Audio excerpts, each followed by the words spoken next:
الحمد لله رب العالمين. الحمد لله الذي فرض الجمعة للمؤمنين لنكون من الذاكرين. فنشهد أن لا إله إلا الله وحده لا شريك له، ونشهد أن محمدا عبده ورسوله الذي لا نبي بعده. نصلي ونسلم على هذا الحبيب الكريم، على هذا الرسول الأمين، نبينا وسيدنا محمد وعلى آله وصحبه وذرياته وأمته إلى يوم الدين. أما بعد، فيا عباد الله، أحباب الله وأحباب رسوله صلى الله عليه وسلم، أوصي نفسي وإياكم بتقوى الله فقد فاز المتقون. فلا تموتن إلا وأنتم مسلمون. فقال تعالى: يا أيها الذين آمنوا اتقوا الله حق تقاته ولا تموتن إلا وأنتم مسلمون. Hadirin jamaah Jumat rahimani wa rahimakumullah. Kita mengawali pertemuan Jumat ini dengan bersyukur pada Allah Subhanahu wa taala. Kita masih diberikan kekuatan iman dan kemampuan untuk membuktikan keimanan itu dengan menunaikan ibadah Jumat berjamaah di tanggal 22 Sya'ban tahun 1446 Hijrah, bertepatan dengan 21 Februari 2025 Masehi. Semoga Jumat kali ini dijadikan oleh Allah Subhanahu wa taala sebagai Jumat terbaik di antara sekian Jumat yang pernah kita tunaikan.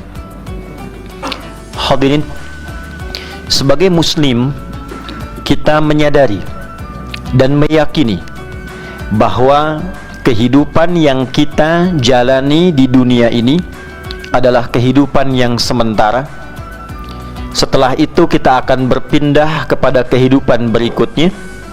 Gerbangnya berupa kematian, ruang tunggunya berupa alam kubur, hisabnya, evaluasinya akan berlangsung di mahsyar, dan tempat terakhir yang lestari, abadi akan kita huni adalah akhirat dengan pilihannya surga yang kita dambakan. Dan kita berlindung kepada Allah dari ancaman neraka yang juga disajikan bagi hamba-hamba Allah yang menyimpang dari ketentuan awal mula penciptaan. Wa ma khalaqtul jinna wal insa illa liya'budun. Tidaklah aku ciptakan jin dan manusia itu kecuali untuk menjadikan seluruh kegiatan, aktivitas kehidupan di dunianya itu sebagai ibadah kepadaku, kata Allah, dalam rangka pencarian bekalnya untuk pulang kepada Allah, sekaligus menunjukkan kehambaannya di hadapan Sang Pencipta. Demikian Al-Quran surah ke-51 di ayat ke-56. Berbahagianya di dalam Islam tidak hanya menampilkan informasi dan keterangan, tapi juga disajikan panduan kehidupan yang sangat lengkap, terukur, pembuktiannya nyata, dan disajikan dalam bentuk yang terangkai sesuai dengan kebutuhan alamnya. Di dunia diterangkan cara kehidupan dunia itu seperti apa, pilihan hidupnya mau apa yang diambil, apakah mengambil bidang di kedudukan, keilmuan, di bisnis dengan harta ataupun dengan tenaga. Kita memiliki ayat-ayat Al-Quran 114 surah, 30 juz, bukan hanya kitab bacaan tapi isinya panduan berkehidupan. Syahrul Ramadan alladzi unzila fihi al-Quran hudan linnas. Di bulan Ramadan yang sangat mulia diturunkan Al-Quran itu sebagai pedoman berkehidupan untuk manusia. Baca itu untuk memahami isinya. Setelah paham, diamalkan sebagai petunjuk kehidupan. Itulah sebabnya Al-Imam Al-Bukhari mengeluarkan kurikulum kehidupan Nabi saat Nabi SAW menafsirkan, menjelaskan, mempraktekkan dan membimbing masyarakat di eranya dengan kurikulum Qurani, penjelasan Nabawi yang sifatnya abadi. Siapa yang menjalankan itu di setiap masa, maka dijamin sukses dan bahagia dalam kehidupannya. Maka Imam Al-Bukhari contohnya membagi penjelasan ini kepada 97 topik. Dari mulai topik penguatan wahyu, kitab Bad'il Wahyi, topik tentang iman, cara mencharge iman supaya naik dan dijaga supaya tidak turun, Kitabul Iman. Bagi yang ingin memfokuskan dirinya dalam bidang pengetahuan, ada Kitabul Ilmi, sampai dengan juga Kitabul Buyu' yang aktif di bidang bisnis, Kitabul Imarah ada di Sahih Muslim tentang aktivasi di bidang birokrasi pemerintahan, dan seterusnya. Singkatnya, dalam konteks kehidupan dunia kita dipandu. Contohnya jelas terbukti dalam sejarah. Orang-orang yang disebut jahiliyah, titik ternadir dalam kehidupan, mengikuti pedoman ini, sukses dan bahagia. Khaira ummah, kuntum khaira ummatin ukhrijat linnas. Kalian adalah umat terbaik yang pernah berkehidupan di dunia dan menjadi contoh bagi generasi-generasi setelahnya. Kurikulum ini dipraktekkan sepeninggal Nabi, generasi tabi'in sukses membangun peradaban.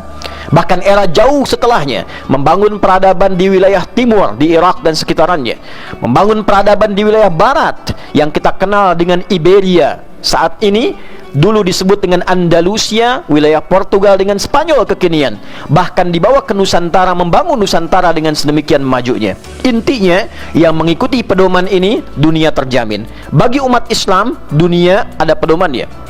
Diterangkan ketika meninggalkan dunia prosesnya bagaimana. Kullu nafsin dha'iqatul maut, Ali Imran 185. Setiap jiwa yang bernafas akan menghadapi kematian, gerbang perpisahan. Meninggalkan dunia, gerbangnya kematian, tak bisa dihindari. Cara menyiapkannya disajikan. Maka turun Quran surah ke-89 misalnya, ayat 27 sampai dengan ayat 30.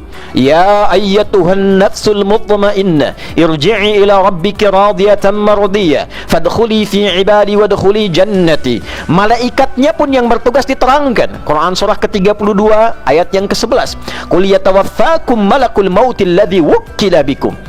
Jadi jelas, masuk ke kubur, kuburnya dibahas. Afala ya'lamu idza bu'thira ma fil qubur, diterangkan keadaan alamnya, bagaimana situasinya, apa yang terjadi di dalamnya. Sampai terjadi kiamat pun, mahsyar, turun satu ayat, bahkan satu surah. Satu ayatnya Maliki Yaumiddin di Al-Fatihah untuk renungan, pendalamannya Quran surah 75 misalnya surah Al-Qiyamah. Hisab babnya jelas. Ya, iqra' kitabak kafa binafsika al-yawma 'alaika hasiba. Setiap kita dievaluasi, punya buku catatan. Setelah itu jelas surganya ada, nerakanya ada. Ayat tentang surga ada dengan segala keindahannya, ayat tentang neraka ada dengan segala ancamannya. Intinya, berbahagialah menjadi muslim karena seluruh panduan di setiap dimensi alam yang kita lalui jelas seluruh tuntunannya. Pertanyaan besarnya adalah, apakah setiap kita yang mengatakan saya beriman, saya mukmin, saya yakin dengan semua keterangan yang ditanamkan, dicantumkan, dijelaskan dalam Al-Quran, dipedomani, dilaksanakan, bahkan diperintahkan oleh Nabi, yang kita yakini itu sudahkah kita praktekkan dalam kehidupan? Sebagai pribadi, dalam konteks kehidupan dunia, ada ayat tentang mata. Sepanjang kita hidup sampai detik ini, pernahkah ayat itu jadi panduan untuk digunakan menerangi mata kita dalam memandang, telinga kita dalam mendengar, lisan kita dalam bertutur? Silahkan Anda riset dan bandingkan dengan kitab manapun yang dianggap suci atau disucikan di dunia. Cari kitab yang memandu kehidupan manusia dengan detail, yang mengantarkan pada kesuksesan dan kebahagiaan. Anda tidak akan temukan kecuali dalam Al-Quran. Kemudian dibangunlah logika dalam Al-Quran, dijelaskan dalam hadis. Bukankah ketika ingin sukses dan bahagia Anda memerlukan bekal? Demikian pula Anda datang ke tempat ini, Anda bekerja, beraktivitas, berangkat gelap, pulang gelap. Bukankah ingin mencari bekal supaya nyaman kehidupan dunia? Dengan logika yang sama, ketika berpindah ke dunia, dari satu tempat ke tempat lain, bekalnya kita perlukan juga. Sekarang kita di Jakarta, nanti mudik kembali ke tempat masing-masing. Bukankah kita mencari bekal? Mudik Id, tempatnya ma'ad. Innal ladzi farada 'alaikal Qur'ana laradduka ila ma'ad. Sungguh Muhammad sallallahu alaihi wasallam yang telah memfardukan Al-Qur'an pada dirimu untuk dijelaskan, dipraktekkan, pasti akan mengembalikan engkau kepada tempat kembali, tempat pulang yang hakiki, yaitu akhirat. Jadi logika yang dibangun, jika di dunia saja kita butuh bekal, pertanyaan pertama Al-Quran, apa bekal yang kita siapkan ketika meninggalkan dunia ini? Anda begitu serius menyiapkan bekal di dunia, sampai seragam disiapkan, jam kerja ditata, ruangan kemudian didekor, segalanya dimaksimalkan supaya nyaman. Adakah pernah kita investasi untuk kehidupan saat meninggalkan dunia ini? Bagaimana alam kuburnya? Bagaimana tata ruangnya? Apakah hukumnya sama dengan hukum dunia? Pindah dari Indonesia hanya sekedar kunjungan ke Malaysia saja hukumnya sudah beda. Ke Amerika sudah lain ketentuannya. Lalu Anda ingin samakan dunia dengan alam kubur, pasti berbeda. Anda ingin samakan bekal alam kubur dengan akhirat nanti, tentu tidak akan sama. Berbahagianya di Al-Quran dijelaskan bekal terbaik untuk pulang. Allah nggak tuntut materi dunia. Bukan ini yang akan dibawa pakaian yang kita kenakan, bukan mobil yang kita koleksi yang dikejar dalam kehidupan dunia. Tidak salah, silahkan bekerja semaksimal mungkin, sekaya-kayanya, sedapat yang bisa kita dapatkan. Dapatkan fasilitas untuk membangun kenyamanan, tidak salah. Beli mobil, rumah yang megah, silahkan, tidak ada masalah. Untuk kehidupan dunia supaya mudah dan nyaman. Pertanyaan besarnya, saat meninggalkan dunia, apakah sudah menyiapkan kinerja yang serupa, kesungguhan yang sama untuk menyiapkan bekal pulang? Tata ruang kuburnya bagaimana? Surga yang didambakan itu bekalnya apa? Maka Allah tidak menuntut fasilitas dunia yang kita kumpulkan. Allah hanya meminta lewat Nabi, alihkan cara pandang kita dengan dunia itu dengan meresapkan fungsi akhirat di dalamnya. Itulah yang disebut dengan salih. Amal pekerjaannya, salih itu sifatnya. Anda punya pakaian, bagaimana pakaian ini jadi salih? Ketika pakaian digunakan pada yang salih, dicatatkan itu sebagai hasanah namanya. Hasanah inilah bekal untuk pulang ke akhirat. Quran surah ke-6 ayat 160. Man jaa bil hasanati falahu asyru amthaliha. Siapa yang mengerjakan sebuah kebaikan, diniatkan sebagai bekal akhirat, jadi hasanah dituliskan 10 poin. 10 poin itulah disebut dengan ajrun. Lahum ajrun ghairu mamnun. Ajran hasana di Al-Kahf, ajran kabira di Quran surah Al-Isra. Itulah yang dituliskan, yang kita kenal dengan pahala namanya. Ditulis, dicatat, diakumulasikan, dituliskan di kitab, itu yang kita bawa pulang. Bajunya tinggal, kain kafannya tanggal, yang dibawa pulang itulah ajrunnya, itulah nilainya, itulah salihnya. Karena itu ketika diberikan mata, mata melihat, fungsi untuk melihatnya titipkan sifat hasanah di dalamnya, sehingga matanya melihat dalam keadaan saleh. Telinga mendengar dengan saleh, lisan bertutur dengan saleh, kendaraan dipakai pada yang saleh, handphone digunakan pada yang saleh, update status yang saleh, menginformasikan yang saleh, mengakses yang saleh, itu ada nilainya. Dari sekian umur yang kita kumpulkan sampai detik ini, 30 tahun, 40 tahun, 50 tahun, lebih dari itu, tanyakan sampai detik Jumat ini, berapa yang telah kita kumpulkan dari semua sifat saleh itu sampai kita duduk Jumat di tempat ini, di masjid ini, di detik ini. Lawan dari saleh, sayyi. Saleh temannya taat, sayyi temannya maksiat. Alih-alih mata digunakan untuk yang taat, berapa kali dipakai maksiat? Qul lil mu'minina yaghuddu min absarihim. Allah mengatakan, katakan Muhammad SAW, viralkan pada orang-orang beriman yang mengaku pengikutmu, gunakan matanya untuk memandang yang baik saja, yang saleh sepanjang dia merasa punya iman. Ketika sinyal iman mengatakan itu tak baik untuk dipandang, palingkan. Itulah ghaddul basar. Berapa kali mata dipakai maksiat? Berapa kali lisan digunakan untuk mencela, bertikai, berfitnah, saling merendahkan? Bukankah itu maksiat?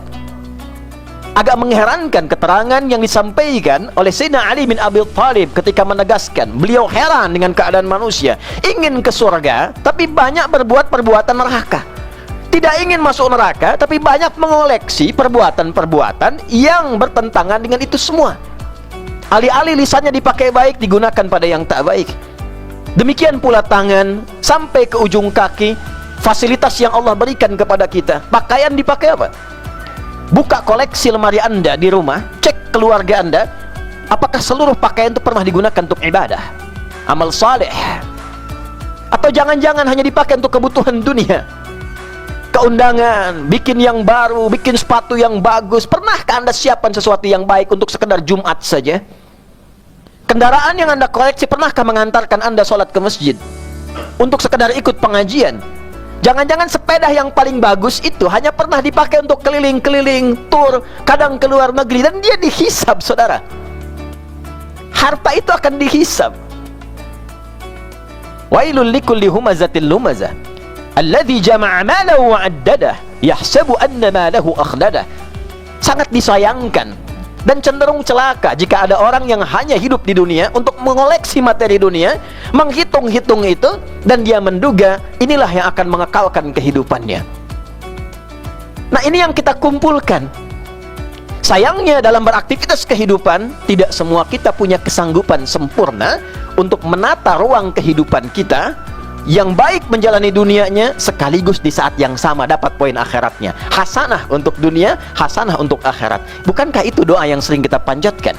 Seperti diisyaratkan di Al-Baqarah ayat 201, wa minhum may yaqulu rabbana atina fid dunya hasanah wa fil akhirati hasanah wa qina adzabannar. Apakah lisan ini hasanah? Apakah mata ini hasanah? Apakah telinga ini hasanah? Apakah tangan ini hasanah? Apakah kaki ini hasanah? Kalau ditanya pada diri kita yang jujur untuk dijawab sampai detik ini, layakkah kita punya bekal yang cukup untuk masuk surga? Kita ingin ke surga dan tanyakan dengan jujur, dibanding maksiat dan taatnya, berapa banyak komposisinya? Berapa persen taatnya, berapa persen maksiatnya? Saudara, yang paling penting sebelum kita jawab, Allah dengan sifat alimun khabirun basir, maha mengetahui, mendalami, tajam sekali pengetahuannya. Sebelum terjadi, sebelum terfikirkan, sedang difikirkan, setelah difikirkan, Allah maha mengetahui seluruhnya. Dan dengan pengetahuan itulah turun Rahman dan Rahimnya. Allah menginginkan saat kita lahir dalam keadaan bersih, pulang pun dalam keadaan yang bersih. Maka dihadirkanlah satu momen setelah 11 bulan beraktivitas. Ada momen harian, pergantian setiap waktu salat, dari subuh ke zuhur, zuhur ke asar. Ada lisan yang kotor, dibersihkan lagi. As-salawatu ila salawat, wal jumu'atu ila jumu'ah, wa ramadan ila ramadan, kafaratun lima bainahunna. Salat ke salat itu kalau ada dosa-dosa yang kecil-kecil hilang seketika. Malam takunil kabair, hilang. Subuh ke zuhur, siapa yang tak punya dosa? Siapa yang tak kotor lisannya? Tak sadar menunaikan salat, dihapus semua catatannya. Tak kelihatan sekarang saat pulang. Kalau kita yakin kita beriman, kita dihisab, nanti saat pulang baru kita menyadari itu. Demikian Jumat ke Jumat, ada yang pekanan, ada yang dahsyat.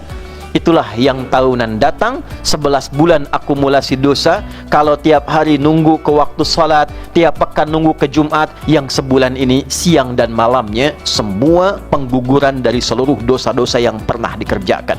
Man shama ramadhana imanan wahtisaban ghufira lahu ma taqaddama min dhanbi. Siapa yang serius menunaikan puasa Ramadan disertai dengan keyakinannya, disertai dengan evaluasi dan ditunaikan karena Allah, maka hal yang Allah berikan pertama kali, yang pertama kali diberikan bukan dunia, saudara, diampuni seluruh dosa yang pernah ia kerjakan. Siangnya ada dosa, malamnya dia bangun tarawih, dia minta kepada Allah. Hadis yang kedua sahih, man qama ramadhana imanan wahtisaban ghufira lahu ma taqaddama min dhanbi. Siapa yang malamnya bangun bermunajat dia kepada Allah, Allahumma innaka karim tuhibbul afwa fa'fu anni ya karim. Ya Allah, aku mengetahui ya Rahman, aku mendalami ya Rahman, aku meyakini ya Allah, aku banyak berbuat salah, hamba banyak berbuat dosa, banyak berbuat maksiat, tapi aku punya keyakinan yang dalam, rahmatmu begitu luas. Maka malam ini ya Allah, dengan rahmatmu ampuni segala dosa hamba, hapuskan kesalahan hamba. Diampuni dosa-dosanya pada saat itu, semua tanpa kecuali. Siang diampuni, malam diampuni, berlangsung selama sebulan untuk membersihkan diri kita, supaya 11 bulan itu bersih lagi. Karena itu saudara, Ramadan itu sesuatu yang berbeda, tidak sama. Ketika turun Al-Baqarah ayat 183, sekaligus mengantarkan pada penutup khutbah yang singkat ini, ya ayyuhalladzina amanu kutiba alaikumus siyam kama kutiba alal ladzina min qablikum la'allakum tattaqun. Hai semua yang telah mengatakan beriman, yang yakin, telah tiba waktunya engkau menunaikan puasa Ramadan. Turunnya di Sya'ban supaya ada persiapan untuk menyambut itu, untuk menyiapkan diri. Seperti orang dulu diperintahkan supaya engkau jadi pribadi yang lebih baik, lebih takwa, lebih dekat dengan Allah. Pulangnya siap. Pulangnya siap, karena takwa itu relasinya dengan kehidupan dunia Islam sampai wafat. Maka itu setiap dimulai khutbah diingatkan dengan ayat takwa dengan rangkaian dimensi ini. Ya ayyuhalladzina amanu, hai orang beriman yang masih hidup sekarang, ya ikut Jumatan khususnya, ittaqullah, tingkatkan takwamu kepada Allah, haqqa tuqatih, dengan serius, bawa itu dalam dunia kehidupanmu. Di rumah jadi ayah yang bertakwa, jadi suami yang bertakwa, di kantor jadi pegawai yang bertakwa, dengan tetangga jadi tetangga yang takwa. Wala tamutunna illa wa antum muslimun, bawa sampai meninggal. Jadi muslim tunduk yang baik sampai dengan pulang. Puasa mengantarkan kita pada metode pendidikan khusus supaya merubah kita, bertransformasi, menjelma menjadi pribadi yang seutuhnya takwa di hadapan Allah. Kalau meninggal pada saat itu, dosa hilang, kebaikan muncul, pahala dilipat gandakan, maka rahmat Allah mudah untuk diraih. Saudara, fas'au ila dzikrillah. Jumat itu diantara esensinya bukan memikirkan dunia, tapi refleksi kalau kita meninggal itu bagaimana. Kalau pulang, saatnya tiba, apa yang kita bawa? Saya riset sedikit demi menutup khutbah ini. Biasanya, tapi ini sesuai dengan takdir Allah subhanahu wa ta'ala, tidak dimajukan, tidak dimundurkan, tapi jadi contoh untuk kita. Setiap masuk Rajab dan Sya'ban puncaknya sebelum Ramadan, ada saja orang yang baik yang pulang. Kalau bukan ulama, orang yang baik menjalani kehidupan dengan nyaman, diberikan contoh kepada kita. Ini si fulan ini sudah baik. Mungkin dia tidak cukup untuk mendapatkan Ramadan karena sudah selesai, bekalnya sudah cukup, sudah baik, tidak perlu Ramadan lagi, sesuai ajalnya dia pulang. Kita masih diberikan kesempatan hidup sampai detik ini, masih berdoa kepada Allah, perbaiki kami di Sya'ban ya Allah, sampaikan kami ke Ramadan, barik lana fi Sya'ban wa balighna Ramadan. Mungkin kita masih membutuhkan Ramadan untuk sekedar menyempurnakan sikap baik kita dan menggugurkan dosa kita sebelum pulang kepada Allah subhanahu wa ta'ala. Kemarin mantan Wakapolri yang setelah purna tugas, Pak Syafruddin Kampo, mendedikasikan hidupnya untuk berkhidmat, keliling dakwah, keliling memfasilitasi beasiswa, keliling bertemu tokoh-tokoh, menyiapkan ulama-ulama masa depan. Dan bahkan terasa ketika akan meninggal, jam 10 telepon kawan kami, jam 12 telepon lagi, jam 1 telepon lagi. Dan diantara amanatnya, bagaimana kita bisa menyiapkan untuk mengejar akhirat, menyiapkan diri untuk lebih dekat dengan Allah subhanahu wa ta'ala. Orang taunya hanya sekedar meninggal, tapi tidak pernah merasakan bagaimana kesan sebelum beliau wafat. Ternyata bagian kalimat-kalimat terakhirnya bagaimana membangun kedekatan dengan Allah subhanahu wa ta'ala. Bila si fulan hari ini, bila si fulan kemarin, mungkin besok lusa tiba waktu kita untuk kembali. Karena itu, mari kita sambut Ramadan ada sepekan ke depan dengan lebih semangat lagi, dengan lebih baik lagi. Setidaknya rasakan di saat kita tiba waktu untuk kembali pulang, kita sudah punya persiapan yang matang untuk menghadap Allah subhanahu wa ta'ala dan berjumpa dengan Rasulullah sallallahu alaihi wasallam. Barakallahu li wa lakum fil Qur'anil azim wa nafa'ani wa iyyakum bima fihi minal ayati wa dzikril hakim wa taqabbala minni wa minkum tilawatahu innahu huwas samiul alim. Ud'ullaha yastajib lana wa lakum jami'an.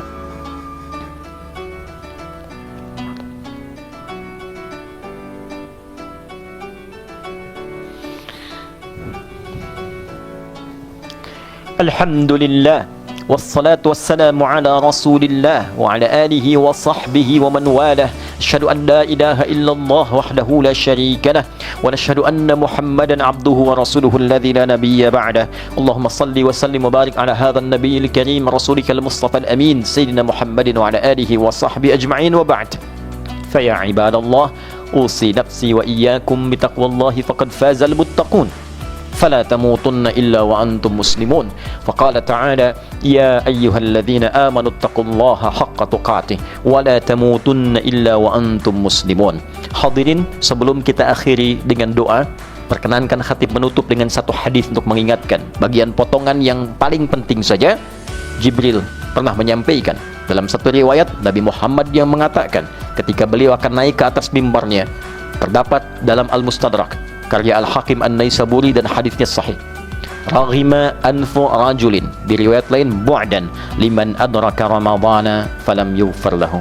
Sangat keterlaluan, jauh dari rahmat Allah, kotor hidungnya, belang hidungnya. Ini menandakan sesuatu yang sangat dikecam, terkecam, jauh dari rahmat Allah. Liman adraka ramadhana, siapapun yang sudah Allah sampaikan ke bulan Ramadan, falam yughfar lahu, tapi tak mampu serius menjalaninya, tak memanfaatkan momen itu untuk mendapatkan ampunan Allah Subhanahu wa taala.